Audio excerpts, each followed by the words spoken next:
ዛሬ በቦሌ ቡልቡላ ነው የጁምዓ ሶላት የሰገድኩት። ግን ጥያቄ አለኝ። ዛሬ ጥያቄ እንድትመልሱልኝ ይፈልጋለሁ። አሰላሙ አለይኩም ወራህመቱላሂ ወበረካቱ። እንዴት ናችሁ ሙስሊም ወንድምና እህቶች?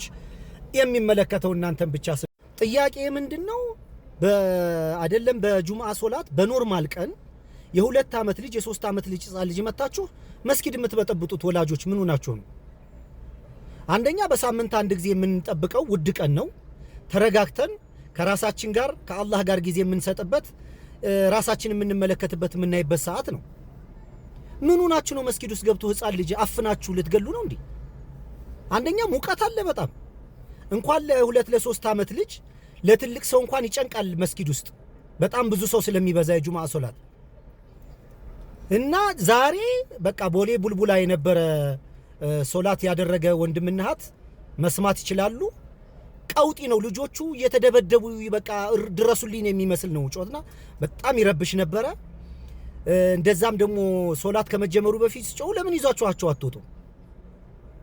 ልጆቹ ምን አጠፉ? ይዛችሁ የምትመጡ ወላጆች ምን ሆናችሁ ነው? ይሄ እኮ የመዝናኛ ቦታ እኮ አይደለም፣ የአላህ ቤት ነው።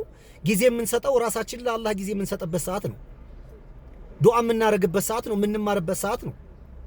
የሶስት ዓመት ልጅ በዛ ሙቀት መሃል ውስጥ ይዛችሁ ገብታችሁ አፈና ነው እንዴ? ቦራ ወይም ወዳጅነት ፓርክ የወሰዳችሁት መሰላችሁ እንዴ? ንጹህ አየር ይፈልጋሉ ህፃን ልጆች።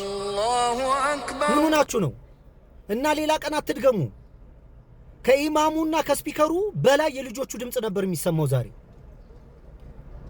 እና ይሄ እኔ አላውቅም፣ ትክክል ነው ብላችሁ የምታምኑ ካለ አስተካክሉ፣ እኔ አስተካክላለሁ።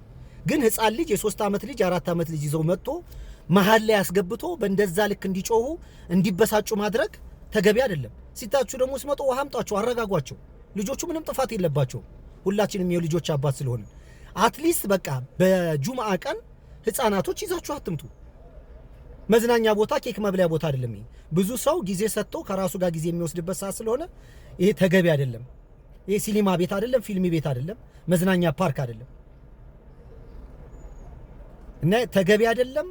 ስርዓት ብትይዙ መልካም ነው ብዬ አስባለሁ። ስትቆጯቸው ስትነግሯቸው የሚሰሙ ልጆችን ይዛችሁ መምጣት ተገቢ ነው። ህፃን ልጅ ግን እየመጣችሁ አታስጨንቁ፣ እኛንም አትረብሹ። አሰላሙ አለይኩም ወራህመቱላሂ ወበረካቱ።